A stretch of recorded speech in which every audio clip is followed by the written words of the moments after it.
Hola, ¿qué tal? Bienvenidos a una nueva edición de La City por Dentro en Mercado por Expertos. Hoy vamos a estar dialogando con Lorenzo Sigó Gravina, director de Equilibra. Así que vamos a estar con él y automáticamente vamos a empezar el tema porque es muy diverso y tratemos de cubrir la mayor cantidad de temas que podamos. Por eso es que le damos la bienvenida a Lorenzo. ¿Cómo te va? Muchas gracias por acompañarme. Gracias por la invitación. Gracias. Bueno, como decíamos, tenemos bastante variedad de temas. El tema de inflación es un tema que estamos totalmente vigente y como tal, bueno, la proyección que dio estos días fue 6% promedio, con características vinculantes considerables, ¿no? Porque hubo condiciones de alimentación y todo lo demás que fueron un poquito más altas y eso está provocando un desfasaje importante. ¿Cómo estás viendo esta evolución? Bueno, como vos decías, un dato complejo para arrancar el año. Día uno, la inflación arrancó 2023 con el pie izquierdo. Básicamente porque, como decís, se aceleró, venía de 4,9 en noviembre, 5,1 en diciembre, la inflación núcleo también se aceleró y en particular alimentos y bebidas en enero, a pesar de los acuerdos, etcétera, dio 6,8 cuando en diciembre había sido 4,7. Una aceleración de más de 2 puntos porcentuales y para colmo me parece que lo peor todavía está por venir porque la suba del precio mayorista de la carne que fue a fines de enero todavía no se reflejó en el precios minoristas, ¿no? Así que febrero también complejo. Febrero suele, a diferencia de enero, que en enero uno puede decir, bueno, dio 6%, pero hubo muchos aumentos de precios regulados, sobre todo tarifas de servicios públicos que había que ajustarla para ir bajando los subsidios, etcétera. Uno puede decir, bueno, enero es un mes estacionalmente complejo, empiezan las vacaciones de verano, etcétera, etcétera, pero por otro lado, eso probablemente se modere en febrero, pero el impacto de la suba del precio de la carne del ganado en pie, de vacuno, lo vamos a ver plenamente en febrero. Es muy preciso, ¿no? Básicamente por el atraso mismo, la sequía y toda la problemática de lo que fue la carne o el ganado en pie durante el transcurso del cierre de año. Exactamente, y bueno, la carne cuando está mucho planchado, un poco como las cotizaciones financieras alternativas, están tranquilas hasta que se despiertan. Bueno, nosotros estábamos calculando que la suba puede explicar de la carne en febrero 1 punto. O sea, ya partimos con 1 punto de carnes en febrero, por eso digo, febrero que suele ser un mes tranquilo, no lo va a ser. Después marzo también es uno de los meses más complicados. Claro. Arranque de cambio de temporada, otoño-invierno, inicio de clases, etcétera, etcétera. Siempre se concentran muchos gastos, con lo cual termina un primer trimestre con una inflación del 6% mensual, que es un 100% anualizado, cuando el gobierno, aprovechando esa desaceleración que hubo de la inflación, sobre todo en noviembre y diciembre, decía, bueno, envalentonado, vamos al 60% en 2023, vamos a tratar de bajar la inflación a menos de 4% mensual en abril. Bueno, hoy claramente eso se ha postergado. E incluso la herramienta de acuerdo de precios que se le quería sumar el acuerdo de salarios, porque la idea era, bueno, a partir de marzo que empiezan a negociarse las principales negociaciones paritarias, bueno, empezar a decirle a los gremios, miren, nosotros estamos haciendo la tarea, estamos bajando la inflación, también es importante que los salarios que le ganen la inflación o le emparden, pero que también vaya hacia abajo, porque si no, si el tipo de cambio se mueve al 6%, los salarios se mueven al 6%, los precios regulados se mueven al 6%, la inflación va a ser 6%. Entonces, tratemos de bajar todos o coordinar nominalmente menores subas, que al final, si sube 4% de la inflación y 4% el salario, es lo mismo que suba 6 y 6. ¿No? Entonces, esa era la idea, pero después de este shock y esta inflación, que en el primer trimestre no va a bajar del 6% o va a promediar 6% mensual la inflación, va a ser más difícil eso y obviamente se corre más para adelante, como ya han dicho las autoridades económicas, esta baja de la inflación más sensible o que puede ir más al 4% mensual, ya la hablan más de mediados a fines del año. Lorenzo, en sí, en definitiva, la característica es que si supera un número mágico, ¿es así? Sí, la alternativa puede llegar a tener en un año complejo como es este, año impar de elecciones y todo lo demás, puede llegar a tener cierta sensibilidad, a pesar de que el problema lo tenemos, ¿no? Sí, pero por ejemplo, si la inflación en febrero es más de 5,32%, el interanual te da 100. Entonces se va a ver mucho revuelo porque son 3 dígitos. Digo, la realidad es que estamos en 98,8, estamos ahí. Y la inflación promedio mensual también está muy cerca del 6%, como te decía, cuando analizas el 100%. Pero sí, me parece que de alguna manera las expectativas ambiciosas del gobierno de bajarla al 60% a que la inflación sea parecida o menor a la del año pasado y no mucho más, vamos a convivir con eso, también vamos a convivir con también producto de la sequía y la escasez de divisas que está generando por la caída de la producción del agro, con menores divisas de exportaciones, que van a poner más restricciones a las importaciones, ya no va a haber arrastre estadístico positivo y todo eso va a hacer que el nivel de actividad también esté muy planchado. En conclusión, un 2023 de estanflación, digamos, inflación similar al año pasado, muy cercana o rozando el 100% y con un nivel de actividad que ya va a estar planchado y de hecho ya a fines del año pasado empezó a mostrar señales recesivas. A ver, ¿la inflación sirve realmente para licuar el gasto público? Porque en la medida que no haya perfecta indexación, y no la hay, es decir, hay muchos gastos que vos los tenés que subir nominalmente por una decisión administrativa y los precios suben. Entonces, en la medida que vos puedas dilatar esa decisión de subir, ajustar a algún gasto, la inflación te lo va licuando. Porque todos los meses podremos discutir si es 5, si es 4 o 6% mensual de inflación, pero los precios siguen subiendo. Exactamente. Ahora, por ejemplo, las jubilaciones sí ya es más acotado porque cada 3 meses tenés un mecanismo automático de indexación en parte salario y en parte la inflación pasada, ¿no? Entonces ahí es más difícil licuar eso, salvo que tengas una aceleración muy fuerte de la inflación y como vos estás ajustando las jubilaciones por lo que pasó en el pasado. Si era 4% en el pasado y ahora estás en 6%, ahí puedes tener un desfasaje, pero después se corrige en los próximos meses. Claro, la corrección, eso sucede a la larga, en forma directa, ¿no? Sí. Bueno, tema dólar. ¿Cómo lo estás viendo con las características que en este momento estábamos transitando, esta variedad inclusive de dólares que existen y lo que se necesita es qué es lo que se puede hacer con semejante brecha de diferimiento o disparidad del dólar? A ver, el escenario es muy complejo porque ya a fines del año pasado una brecha muy grande y como te decía, ya el segundo semestre del año pasado el gobierno tuvo que forzar los refuerzos a las importaciones, las restricciones, y eso ya te mandaba que el nivel de actividad no podía crecer más porque, digo, en cualquier país del mundo hay que importar más bienes para exportar más, para producir más internamente, etcétera, etcétera. Incluso muchos bienes de capital, en particular en la Argentina, son importados. Entonces no puedes aumentar tu capacidad productiva. Esa situación estaba, además conviviendo con brechas muy grandes, que sí, en algún momento, digo, la discusión además, bueno, perfora el 100% o está arriba, digo, hay momentos de mayor tranquilidad, que estuvo en torno al 80, otros que estuvo arriba del 100, digo, pero con una brecha muy grande y con un tipo de cambio oficial que para el exportador y particularmente el exportador que enfrenta retenciones significativas como es el agro, no le alcanza.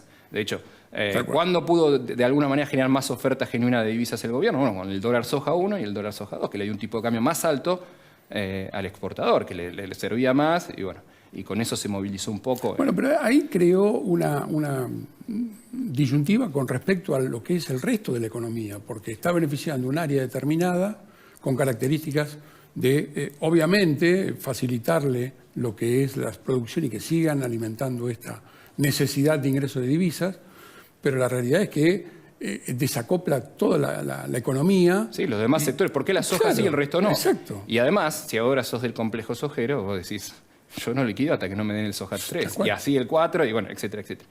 No, esa es la realidad. Pero bueno, sobre ese escenario muy complejo tenemos una sequía muy grave, que no solo afectó la cosecha fina de trigo, ya se perdió casi un poquito menos de la mitad de la producción, que son importaciones que hoy están faltando mucho.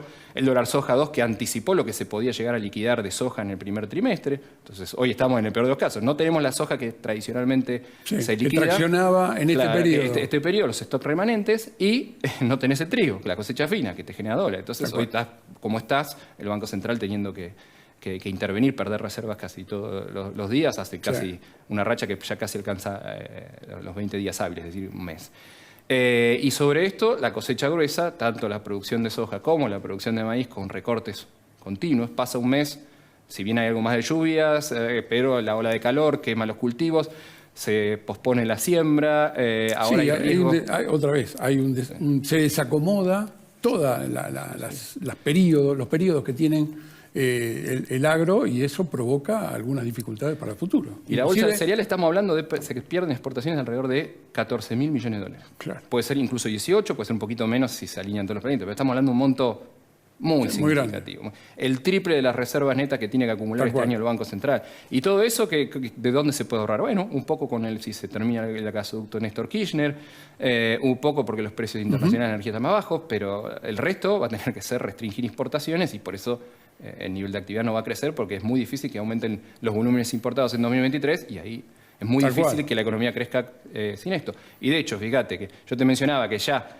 a partir de septiembre del año pasado el nivel de actividad empezó a mostrar 3 meses consecutivos de caída desestacionalizada en septiembre, octubre, noviembre, probablemente también en diciembre. Y la industria, la construcción, que son aún más dependientes de los insumos importados, sobre todo la industria, ya a mediados del año pasado mostrando señales recesivas. Bien. Otro tema que tenemos, bueno, con respecto al dólar inclusive, es las consultoras han medido, como miden periódicamente, el valor del dólar proyectado a diciembre del 2023. ¿Cómo estás viendo o cómo vieron ustedes esa medición respecto a lo que es el valor del dólar a futuro? Hoy estaba leyendo algunas novedades con respecto a que enero del 2024 aproximadamente estaría el futuro negociado en ROFEX aproximadamente en 425 pesos. Yo lo que sí puedo decirte es muy difícil, obviamente, además de qué dólar, ¿no? Pensemos con el oficial, pero sí, yo creo que el dólar oficial, dado que no alcanza, sí, que la economía está en rojo en divisas y que tiene que seguir ajustando, etcétera, yo creo que no hay margen para atrasar el tipo de cambio oficial, es decir, que el tipo de cambio se va a tener que mover en línea con la inflación. Podemos decir, bueno, 85, por la inflación va a ser 90, 95, pero va a tener que estar en línea, eso seguro. Y las cotizaciones financieras, bueno, sobre todo el proceso electoral puede volver a ampliarse un poquito la brecha, después, si Dios quiere, se contendrá, pero sí, estamos hablando de valores grandes, en que si no se duplica, va a estar cerca de duplicarse cuando vos tomás una ventana de un año, ¿no? En realidad lo que tenemos que hacer también es modificar o ajustar el presupuesto, ¿no? Porque también tenía una medición del dólar de todo ese presupuesto de aproximadamente 60 y pico. Sí, igual que la inflación, que es un 60%. Sí, lamentablemente hoy uno ve que la nominalidad de la economía argentina es más parecida a la del año pasado y que tanto tipo de cambio como inflación quizás no se muevan, no suban 100% a lo largo del año, pero un poquito menos, no mucho menos. Bien. Y temas salarios, como vos decías, empiezan en marzo aproximadamente, van a empezar a moverse con respecto a cómo ajustamos de acá en más. En época eleccionaria, la gente necesita consumir y hay que ajustar alternativas, ¿no? La buena noticia desde el punto de vista del salario fue el cuarto trimestre, porque efectivamente octubre, noviembre y diciembre bajó un cambio la inflación y los salarios, las negociaciones fueron por lo menos 6% mensual. Entonces, algo recuperaron, pero con eso alcanzó más o menos a estabilizar el salario privado formal, que es el que mejor se pudo defender de la inflación, a empardar más o menos. Pero bueno, un primer trimestre de este año, como te decía, con una inflación de 6% mensual, así que las paritarias tienen que estar ahí. De hecho, lo que se ha negociado, porque las paritarias tienen la particularidad que los meses que estamos transitando ahora, enero, febrero y marzo, ya se negociaron a fin de año, se reabrieron las paritarias, bueno, cuánto falta para compensar la inflación, etcétera. Pero la clave es en abril. El gobierno buscaba mostrar resultados de, mira, la inflación está bajando, vos también aceptame que si precios justos es al 4% o un poco menos, bueno, tratá de que los salarios suban al 4% mensual como para alinear toda la baja. Las subas nominales, porque lo importante es lo real. Pero bueno, ya después de un primer trimestre que viene muy complejo, se va a complicar. Es cierto que este es un gobierno peronista, es un gobierno que tiene buen diálogo con los sindicatos y puede haber algo que ayude un poco de pacto de salarios, un poco de pacto de precios, como para que la inflación sea un poquito menor, pero 5%, el 4% le va a costar muchísimo. Y después ya están las PASO en agosto y ahí pueden cambiar todo, así que los salarios, como te decía, hay que ver qué hacen. En este primer trimestre del año probablemente salgan empardados con la inflación, pero cuando se tengan que negociar en marzo o abrir las principales paritarias van a tener que estar viendo de reojo la inflación, lo que quiere el gobierno, cómo viene para adelante, pero no es un año en que uno avisore una recuperación del salario real significativa. Sí es cierto que el gobierno puede dar algún empujoncito más cerca de las elecciones y hacer que por lo menos se viva un momentum en lo que es el tercer trimestre. Sí, más que nada un momento de relax, ¿no? O de tranquilidad. Por lo menos es lo que se espera. Sí, con las tarifas de servicios públicos. Digo, si hace un ajuste fuerte a principios del año, después a mediados de año podés no subir tanto, el dólar en el margen lo podés hacer mover un poquito menos y con eso, que con un aumento del 6% mensual de los salarios, claramente le gana la inflación por 1, 2, 3 meses. Bueno, algo así, pero insisto, cuando uno ve todo el año, parecido al año pasado, el salario privado formal es probable que le emparde a la inflación este año. Sí, uno espera siempre, ¿no?, que esto pueda llegar a... Pero ni hablar después de los sectores no asalariados o el sector informal que probablemente pierde. Sí. Los que más, digamos, transitan la problemática de esto, ¿no? La inflación, ¿a quién le pega más que nada? Y al que tiene menos poder de negociación a la hora de subir sus salarios, ¿no? Y como eso, bueno, toda una alternancia de la situación que generalmente se presenta. Exactamente. Tema internacional. ¿Cómo está con respecto a cómo ves el tema inflacionario a nivel mundial, la alternativa de los graves problemas que hay, inclusive el tema del clima, que también sigue estando preponderante en la actividad financiera o no financiera, económica a nivel mundial, y eso está provocando alternativas de variaciones cuando Estados Unidos, Europa tienen sus consecuencias al respecto, ¿no? Sí, incluso disputas que a veces pueden terminar en ya conflictos, lamentablemente como pasado sucedió con la invasión rusa a Ucrania. Y a ver, sí, es un contexto internacional complejo desde lo político, las relaciones internacionales entre los países, sumando tensión incluso entre Estados Unidos y China, lo ya mencionado de Rusia y Ucrania, y los desafíos económicos, financieros. Obviamente hay una banca central, los principales bancos centrales del mundo están subiendo todavía la tasa de interés. Sí. Por más que la inflación ya empezó a bajar, necesitan bajar mucho la inflación, ¿no? Tal cual.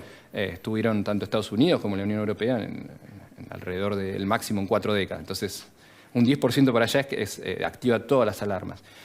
Por suerte, el nivel de actividad está resistiendo bastante bien en la mayoría de las economías del mundo. O sea, cuando uno esperaba una recesión, hoy está en una especie de estancamiento y la inflación está bajando. Pero me parece que la agresividad, o cuando uno ve los países emergentes, el contexto financiero internacional, económico, va a ser levemente viento de frente. ¿Por qué? Porque van a seguir, aunque más pausadas, más lentas, en menor medida van a seguir subiendo las tasas de interés internacional, y eso siempre genera problemas para salida de capitales de los países emergentes. Tenés precios internacionales que están altos, pero que por lo menos para la Argentina los precios de exportación no van a estar mejor. También en parte porque la caída de la cosecha de soja y maíz de la Argentina se compensa con Brasil, que tiene una super cosecha justo cuando a nosotros nos va mal, a ellos les va bien. Entonces cuando se piensa, que el abastecimiento de maíz y de soja en el cono sur, más o menos las cantidades quedan constantes. Entonces se hace un combo complejo y además incierto, porque hay todos estos conflictos latentes que parecen estar contenidos, pero no se sabe. Bueno, ¿sabes qué? Se nos está acabando el tiempo, Lorenzo.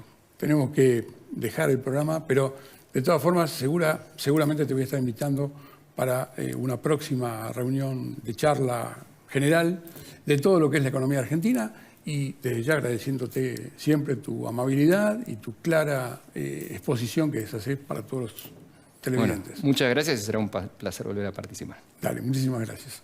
A todos ustedes los esperamos para la próxima, acá en la City por Dentro, en Mercado por Experto. Chao, hasta la próxima.